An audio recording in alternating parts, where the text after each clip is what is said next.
ईशा, मैं अपने पूरे होशोवास में तुम्हें तलाक देता हूँ। मैं बहुत ज़्यादा गुस्से में था। ईशा यह शब्द सुनकर मेरे सामने पत्थर की मूरत बनकर रह गई थी। उसे मुझसे ऐसे सख्त आवाज़ की उम्मीद ना थी, लेकिन मैं तंग आ चुका था। यह कहकर मैं अपने कमरे से बाहर निकल गया था। मैं स्टडी रूम में जाकर बैठ चुका था। सामने रखा टेबल पर दोनों कोनियाँ रखकर मैंने अपना सर अपने हाथों में जकड़ लिया था। मेरे दिमाग की नसें बिल्कुल बुरी तरीके से खींच रही थी। मुझे अपने किए हुए पर बिल्कुल भी अफसोस नहीं था, क्योंकि मेरी ज़िंदगी जहन्नुम बनाकर रख दी थी। वह जब से मेरी ज़िंदगी में आई थी, मेरी ज़िंदगी बिल्कुल दोजख बनकर रह गई थी। हर बात पर एतराज़, हर बात पर लड़ाई। हर वक्त की बहन से क्या बात होती है, शादीशुदा ज़िंदगी। हालांकि मेरी भाभी ने बहुत ही अच्छे से मेरी शादी की थी, लेकिन मेरी बीवी की घटिया छोटी सोच ने हमारे हंसते खेलते घर का सुकून खराब करके रख दिया था। मेरे माँ बाप उस वक्त मौत का शिकार हो चुके थे जब मैं 15 साल का था। मेरे बड़े भाई मुझसे 10 साल बड़े थे, और फिर माँ बाप के बाद उन्होंने मुझे माँ बाप की तरह पाला था। मुझे बहुत ज़्यादा मोहब्बत करते थे। कहते थे कि आदिल, तुम मेरी जान हो। मैं भी अपने भाई से बहुत ज़्यादा मोहब्बत करता था। हम दोनों भाइयों का एक दूसरे के अलावा और कोई दूसरा सहारा भी नहीं था। मेरे पापा की दुकान मेरे भाई ने संभाली। जब मेरे भाई 30 साल के हुए, तब उन्होंने शादी कर ली। शादी की पहली रात उन्होंने भाभी से यह कह दिया था कि हम दोनों भाइयों में कभी भी झगड़ा फसाद मत करा देना, वरना तुम्हें छोड़ दूंगा, लेकिन अपने भाई को नहीं छोड़ूंगा। मेरी भाभी बहुत अच्छी थी। उन्होंने तो घर को जन्नत बनाकर रख दिया था। फिर एक के बाद एक दो भतीजियां भी दुनिया में आ गई थी, जिन्होंने हमारी खुशियों में चार चांद लगा दिए थे। भाई की शादी को 10 साल का टाइम गुजर चुका था, और मैं अपनी पढ़ाई मुकम्मल करके और एक छोटी सी जॉब करने लगा था। मेरी भाभी मेरे लिए बड़ी बहनों की तरह थी। एक बार कहने लगी कि आदिल, बताओ कि तुम्हारे लिए कैसी दुल्हन तलाश करूं। मैंने भाभी से कहा कि जैसी आप हो वैसी ही तलाश कर दो। मुझे तो आप भी बहुत अच्छी लगती हो। बड़ी बहन तो मेरी थी नहीं, इसीलिए भाभी को मैं अपनी बड़ी बहन ही समझता था। वह भी मुझे अपने छोटे भाइयों की तरह ही समझती थी। मेरे सर पर हाथ फेरकर मेरे बाल बिखराने लगी। कहने लगी कि अब मैं तुम्हारे लिए अपने से ज़्यादा खूबसूरत लड़की लेकर आऊँगी। लेकिन मेरे भाई कहने लगे कि नहीं, मेरी बीवी से ज़्यादा खूबसूरत तो कोई हो ही नहीं सकती। भाई भाभी की आपसी मोहब्बत देखकर मैंने भी कुछ इसी तरीके की बात सोची थी। बहरहाल ईशा को मेरी भाभी ने पसंद किया था। जब उन्होंने मुझे तस्वीर दिखाई तो मैंने इनकार नहीं किया था, क्योंकि वह बहुत ज़्यादा खूबसूरत लड़की थी। मैंने कहा कि भाभी इसे समझा दीजिएगा कि उसे वैसे ही रहना है जैसे कि आप इस घर में रहती हैं। भाभी कहने लगी कि तुम फिक्र ना करो, ईशा बहुत ही अच्छी लड़की है। मेरी भाभी ने मेरी शादी में कोई कसर नहीं छोड़ी थी। बड़ी धूमधाम से भाई और भाभी ने मेरी शादी करा दी थी। हालांकि ईशा एक गरीब घराने से ताल्लुक़ रखती थी। भाभी का कहना था कि शरीफ और गरीब लोग हैं तो उनकी बेटी वैसी ही करेगी जैसा हम चाहेंगे। छोटे घर की लड़कियां बड़े घर में आ जाए तो झुक कर रहती हैं। खुदा न खास्ता, हमारा मकसद ईशा को दबाकर रखने का बिल्कुल नहीं था, लेकिन कोई अमीर लड़की होगी तो नखरे दिखाएगी। लेकिन ईशा तो दुल्हन बनी बेड पर ऐसे बैठी थी जैसे कि हुस्न की देवी हो। मैं उसके हुस्न पर आशिक होकर उससे शादी कर बैठा था। बहरहाल शादी की पहली रात थी, इसीलिए मैंने उसकी तारीफ की और उसे अंगूठी भी पहनाई। फिर उससे कहा कि देखो, मुझे अपने भाई से बहुत ज़्यादा मोहब्बत है।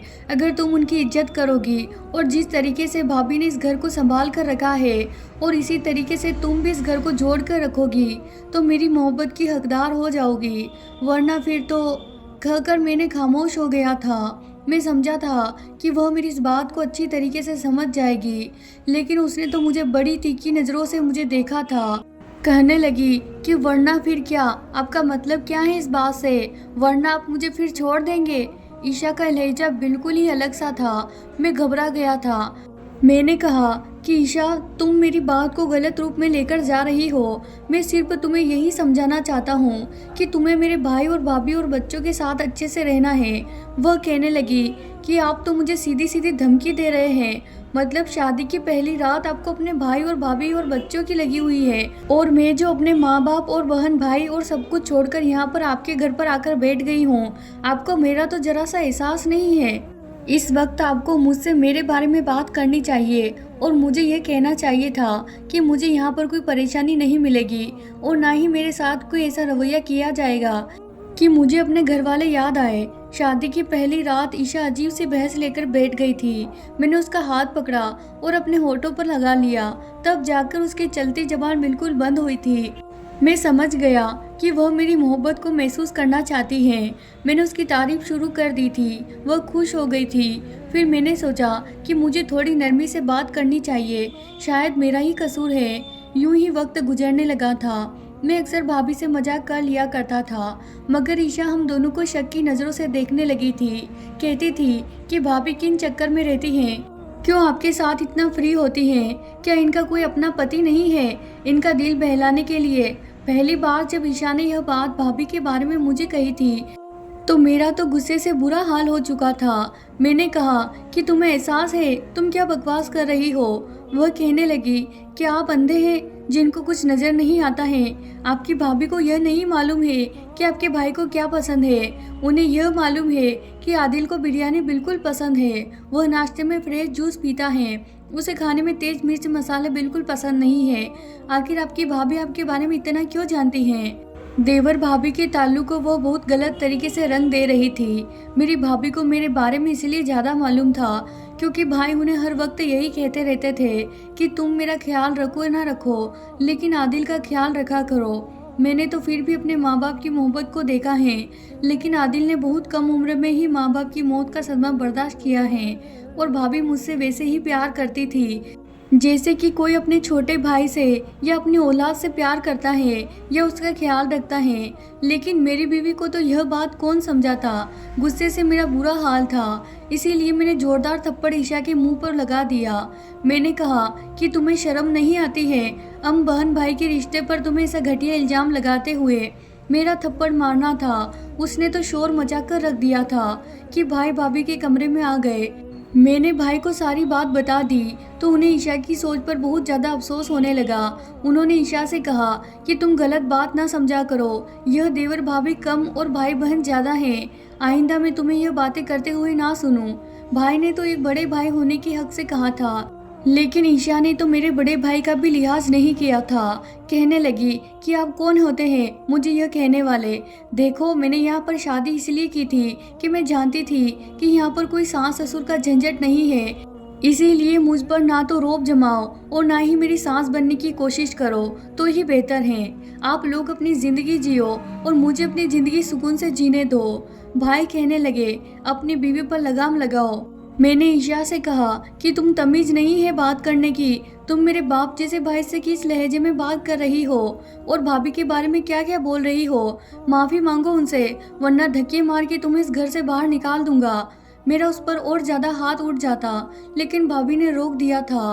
कहने लगी कि आदिल तुम कमरे में चले जाओ, ईशा को हम समझा देंगे। बहरहाल भाई को ईशा की बातें बहुत बुरी लगी थी, लेकिन चुप हो चुके थे। चंद दिन बाद भाई ने कुछ ऐसी बात कही कि मेरे पैरों तले से जमीन निकल गई थी। कहने लगे कि तुम्हारी बीवी मिलकर रहने के लायक नहीं है, इसीलिए हम तुमसे खुशी से कह रहे हैं कि तुम अपना घर अलग बसा लो। लेकिन मैंने इनकार कर दिया था। मैं किसी कीमत पर आप लोगों को नहीं छोड़ सकता था। मेरी भतीजियाँ मुझे बहुत ज़्यादा मोहब्बत करती थी, लेकिन मेरी बीवी हर वक्त उन्हें डराती रहती थी। मैं जब भी ईशा को डांटता, कुछ कहता, तो भाभी मुझे मना कर देती थी। आदिल तुम उसे कुछ मत कहा करो। एक दिन ऐसा हादसा हमारे साथ हुआ जिसने हमारी ज़िंदगी को बदल कर रख दिया था। मेरे भाई का एक सीरियस एक्सीडेंट हो गया था। उनकी दोनों टांगें खराब हो चुकी थी। मेरी भाभी का रो रो कर बुरा हाल था। मैं भी परेशान था। मेरे भाई अपनी ज़िंदगी से बिल्कुल हार कर रह गए थे। भाई घर पर व्हील चेयर पर बैठ गए थे और भाभी की जिम्मेदारियां बढ़ चुकी थी, क्योंकि भाई भाभी के सहारे के बगैर कुछ नहीं कर सकते थे और उनके घर की सारी जिम्मेदारियां मुझ पर आ गई थी। जब भी मैं भाभी को घर का खर्चा देता तो ईशा मुझसे लड़ने लगती थी। इसीलिए भाभी कहने लगी कि तुम ईशा को ही खर्चा दे दिया करो, एक ही बात है। एक बार मैं पानी पीने के लिए कमरे से बाहर आया तो लॉन्च में भाभी बेटी रो रही थी। यह देखकर मैं भाभी के पास बैठ गया। मैंने कहा कि भाभी क्या हो गया आपको? तो कहने लगी कि तुम्हारे भाई बिल्कुल मायूस होते जा रहे हैं। आदिल मुझसे कहते हैं कि मैंने तुम्हारी ज़िंदगी बर्बाद कर दी है। तुम कैसे अपनी सारी ज़िंदगी मुझ जैसे अपाहिज के साथ गुजारोगी? तुम ही अपने भाई को समझाओ। अगर वह इस तरीके से हिम्मत हार गए तो मैं क्या करूँगी? ये कहते हुए भाभी फूट फूट कर रोने लगी। मैंने एक छोटे भाई की हैसियत से उनका सर अपने कंधे पर रख दिया और उनका सर सहलाने लगा। मैंने कहा कि यूँ ऐसे बात मत करिए भाभी, मैं भाई को समझाऊंगा।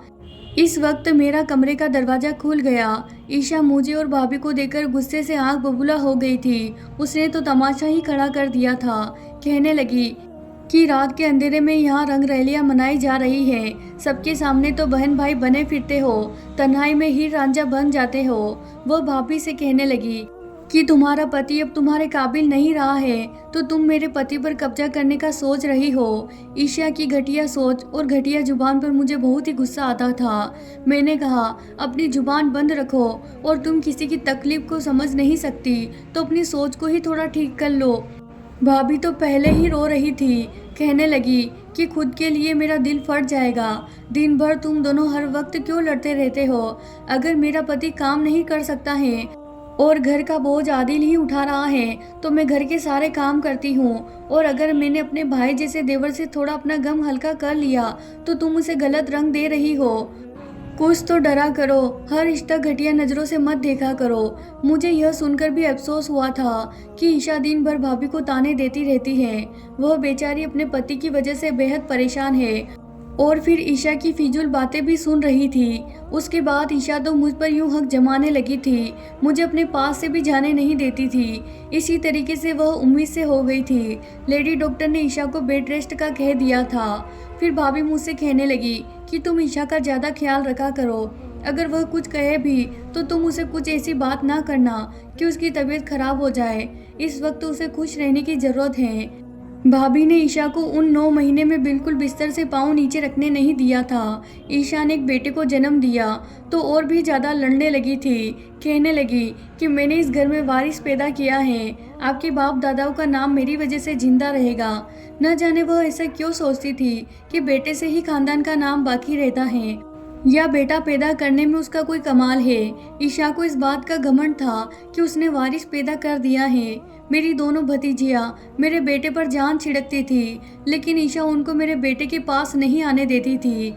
एक बार मेरी भतीजी से ईशा की एक परफ्यूम की सील टूट गई थी तो उसने एक खींचकर उसके थप्पड़ मारा, और इतने जोर से मारा था कि मेरी भतीजी के गाल से खून निकलने लगा था। वह बिलबिला उठी थी। मैं उस वक्त अपने भाई के साथ लॉन्च में बैठा टीवी देख रहा था। रोने की आवाज़ सुनी तो फौरन से खड़ा हो गया था। इतनी देर में वह रोती हुई कमरे से बाहर निकल गई थी। ईशा के चिल्लाने की आवाज़ आ रही थी कि तुम्हारी माँ ने तुम्हें तमीज़ नहीं सिखाई है कि इतनी कीमती परफ्यूम की बोतल तुमने तोड़ दी है। इसके पैसे क्या अब तुम्हारा लंगड़ा बाप भरेगा जो खुद हमारे सर पर बोझ बन बैठा है। ईशा की यह बात सुनकर भाई की आंखें नम हो गई थी, लेकिन बेटी का गाल देखकर तो जैसे वह तड़प कर रह गए थे। वह रोती हुई अपने पापा के पास गई। मैंने जब उसके गाल से खून निकलता हुआ देखा तो मेरा तो दिमाग ही घूम कर रह गया था। मैं बड़े गुस्से से कमरे में गया था। मैंने कहा कि तुम्हारी हिम्मत कैसे हुई मेरी भतीजी को थप्पड़ मारने की? कहने लगी कि मैं कल ब्रांड का परफ्यूम लेकर आई थी और इस बच्ची ने पूरी बोतल तोड़ कर रख दी है। मैंने ड्रेसिंग टेबल पर रखी सारी परफ्यूम की बोतल जोर जोर से जमीन पर फेंक दी थी। यह देखकर ईशा घबरा गई थी। आज तो मैं गुस्से से पागल सा हो गया था। मैंने कहा कि मैंने यह सारी परफ्यूम की बोतल तोड़ दी है, अब क्या करोगी तुम? क्या तुम अपने बाप के पैसे से लेकर आई थी? यह सब मेरी कमाई से आया है और मैं कमाता हूँ, तो तुम यहाँ पर मजे करती हो। तुम होती कौन हो मेरी भतीजी को सब कुछ कहने वाली? मेरा भाई मेरी कमाई पर तुमसे ज़्यादा हक रखता है। मैं भी ईशा से लड़ झगड़ ही रहा था जब भाभी आ गई थी। कहने लगी कि आदिल छोड़ दो, ख़त्म कर दो इस बात को। ऊपर वाले के लिए रोज़ रोज़ झगड़ा मत किया करो। तुम्हारे भाई पहले ही इस वजह से बहुत ज़्यादा परेशान है, लेकिन आज तो मैंने भाभी की एक बात ना सुनी थी। मैंने भाभी का हाथ पकड़ा और उन्हें कमरे से निकाल दिया। मैंने ईशा से कहा कि आज नहीं छोड़ूंगा तुम्हें, या तो आज तुम्हारा दिमाग ठीक करके रहूँगा या फिर तुम्हें जान से ही मार डालूंगा। तुमने हाथ कैसे उठाया मेरी भतीजी पर? मैंने भाभी को कमरे से बाहर निकाला और कमरे का दरवाजा बंद करके लॉक कर दिया था। रात देर तक मेरा ईशा से झगड़ा होता रहा था, लेकिन वह मुझे जवाब देती रही थी। मैंने उसे कहा कि अगर तुम चुप नहीं हुई तो मैं तुम्हें तलाक दे दूंगा, लेकिन वह कहने लगी कि मैं जानती हूँ कि तुम मुझे तलाक कभी नहीं दोगे, क्योंकि मैंने तुम्हें वारिस पैदा करके दिया है। मैंने बेटा पैदा करके दिया है, इसीलिए सवाल ही नहीं पैदा होता कि तुम मुझे छोड़ दो। मुझे कुछ समझ नहीं आ रहा था कि उसमें घमंड किस बात का है। मैंने उसे तलाक दे दी और कमरे से बाहर निकलकर स्टडी रूम में आकर बैठ गया था और अब यह सोच रहा था कि अगर यह खबर भाई भाभी को पता चल गई तो वह मुझे ही बुरा भला कहेंगे। लेकिन मैं तंग आ चुका था इस जिंदगी से। मैं नहीं जानता था कि जो कुछ उसके बाद मेरे साथ होने वाला था मुझे किसी मुसीबत में फंसा देगा। ईशा स्टडी रूम में आ गई और हाथ जोड़कर रोने लगी। कहने लगी कि आदिल, किसी से यह मत कहना कि तुमने मुझे तलाक दे दी है। मैंने कहा कि क्यों ना कहूँ, तुम मेरी कुछ नहीं लगती हो, दफ़ा हो जाओ यहाँ से। सुबह होते ही तुम अपना सामान बांध लो और जाओ अपने बाप के घर। वह रोने लगी, कहने लगी कि मेरा बाप दिल का मरीज है, वह मर जाएगा, कि तुमने मुझे छोड़ दिया है, मेरा बाप मर जाएगा। मैंने कहा कि तुम्हें अब इस बात का एहसास हुआ है। वह कहने लगी कि मुझे पता था कि तुम मुझे कभी नहीं छोड़ोगे। बेटा पैदा हो जाए तो औरत के पांव अपने घर में पक्के हो जाते हैं। उसका पति उसे कभी तलाक नहीं देता है। तलाक तो उन्हें होती है जिनकी बेटियां पैदा होती हैं। पता नहीं कि इस जाहिल औरत का दिमाग ऐसी ही बातें क्यों सोचता था। वह मेरी मिन्नत करने लगी, माफ़ी मांगने लगी और फिर मुझे कमरे में ले गई। मैं सोफे पर जाकर लेट गया था, यह सोचकर कि अब ईशा का बाप दिल का मरीज है। यह सदमा बर्दाश्त नहीं कर सकता था, लेकिन जो कुछ हो चुका था, मैं ईशा के साथ ना तो एक छत के नीचे रह सकता था और ना कमरे में रह सकता था। मैंने यह बात किसी को नहीं कही थी क्योंकि सुबह होते ही भाई की तबीयत खराब होने लगी थी। मैं डॉक्टर के पास ले गया तो भाभी अलग से परेशान थी। मैं उन्हें एक और परेशानी नहीं सुनाना चाहता था, इसीलिए अपने होठों पर चुप्पी लगा ली थी। मैं भाई को बता देता, लेकिन मैं यह नहीं जानता था कि इस बात का गलत फ़ायदा ईशा इस तरीके से भी उठा सकती है। रात को जब मैं कमरे में आया तो ईशा ने एक बेहुदा सी नाइटी पहन रखी थी। उसे इस तरीके से देखकर मैं बेहद परेशान हो चुका था। मैंने कहा, यह क्या बदतमीजी है। मेरा यही कहना था कि वह मेरे सीने से लग गई थी। कहने लगी कि मुझे अपना लो, तुम्हारी और मेरे बीच में कोई तलाक हो ही नहीं है। देखो आदिल, इस बात को तुम्हारे और मेरे अलावा कोई नहीं जानता है और अगर तुम अपनी जुबान बंद रखोगे तो किसी को कानो कान खबर नहीं होगी। खुदा के लिए मुझे मत छोड़ो, मैं आइंदा तुमसे कभी बदतमीजी नहीं करूँगी। वह मेरे सीने से लगकर बेखुदी से अपनी उंगलियों मेरी कमर पर चलाने लगी, मुझे बेखुद करने लगी। मैं एक मर्द था इसीलिए बह गया था, या फिर यह शैतान का कोई काम था जो मुझ पर चल चुका था। इतनी हसीन तो वह मुझे पहले कभी नहीं लगी थी जब वह मेरी शादी थी, लेकिन आज लग रही थी। शायद शैतान का किया गया एक वार था जिससे मैं बच नहीं सका और मैंने उसके साथ एक नाजायज़ ताल्लुक कायम कर लिया था। लेकिन सुबह उठते ही मुझे अपने किए पर बहुत ज़्यादा अफसोस हो रहा था, लेकिन ईशा बहुत ज़्यादा खुश थी। मुझे बार बार कहने लगी कि देखो आदिल, जो हो चुका है भूल जाओ, कोई नहीं जानता कि हमारे बीच में तलाक हो चुकी है और फिर तुम मुझसे मोहब्बत भी तो करते हो। इस बात का सबूत तुमने रात को मुझे दिया है। मैं आइंदा तुम्हें कुछ नहीं कहूँगी, लेकिन तुम बस अपनी जुबान बंद रखा करो। लेकिन मैं यह सोच रहा था कि हम दोनों के बीच में अगर कोई नहीं भी था तो फिर तो ऊपर वाला तो था ही। ऊपर वाला तो जानता है कि मैं अपनी बीवी को तलाक दे चुका हूँ और जो कुछ रात को हुआ था वह एक गुनाह था और अगर मैं उसके साथ इसी तरीके से रहता तो और ज़्यादा गुनाह में शामिल हो जाता। मैंने कहा कि मैं ऐसा नहीं कर सकता हूँ, यह गुनाह है। वह कहने लगी कि कुछ नहीं होता है, मैं तौबा कर लूँगी, ऊपर वाला बहुत बड़ा है, वह गुनाहों को माफ़ कर देगा, इतनी बड़ी गलती नहीं है। अरे इन 3 लफ्ज़ों से कभी कोई रिश्ता टूटा है? तुम सोचो कि कुछ हुआ ही नहीं है, तुमने कुछ कहा ही नहीं है और मैं सोचूंगी कि मैंने कुछ सुना ही नहीं है। कहते हैं कि ऊपर वाला तौबा करने वाले से बड़े बड़े गुनाहों को माफ़ कर देता है। हमारा गुनाह भी माफ़ हो जाएगा और वैसे भी गुस्से में दी गई तलाक नहीं होती है। हमारे बीच में तलाक नहीं हुई है, उसकी दलील से मेरी समस्या बाहर थी, लेकिन मेरा दिल आराम में नहीं था। मेरा ज़मीर मुझे अंदर से तोड़ रहा था। मैंने एक बार अपने दोस्तों में ऑफिस में इस बात को छेड़ लिया। मैंने कहा कि क्या गुस्से में बीवी को तलाक दी जाए तो वो तलाक हो जाती है। मेरा एक दोस्त कहने लगा कि नहीं, इंसान गुस्से में अंधा होता है, इसीलिए गुस्से में दी गई तलाक नहीं होती है, क्योंकि इंसान गुस्से में होशोवास में नहीं रहता है और तलाक होशोवास में दी जाए तभी मानी जाती है। अब तो ईशा ने तमाशा पकड़ लिया था। जितना मैं उसे दूर रहने की कोशिश करता, वह मेरे करीब होने लगती थी। मुझे अब हर वक्त बेचैनी से होने लगी थी। मैंने जब यही बात एक आदमी से पूछी तो वह कहने लगा कि तलाक हमेशा ही गुस्से में ही दी जाती है। प्यार में कौन देता है तलाक? आपका तलाक हो चुकी है। यह सुनना था कि मैं उसी रोज घर पर आकर भाई को सारी सच्चाई बता दी। ईशा रोने धोने में लगी रही। मैंने उसे उसके घर भेज दिया। वह एक जाहिल औरत थी जिसने मुझसे तलाक के बाद भी गुनाह करवाया था।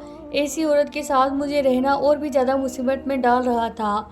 तो प्यारे दोस्तों, ये थी हमारी आज की कहानी। अगर आपको हमारी कहानियाँ पसंद आती हैं तो इन्हें लाइक कीजिए। साथ ही आपकी राय हमें कमेंट बॉक्स में ज़रूर बताएं। प्यारे दोस्तों, आपने अभी तक हमारे चैनल को सब्सक्राइब नहीं किया है तो चैनल को ज़रूर सब्सक्राइब कर लीजिए। धन्यवाद दोस्तों।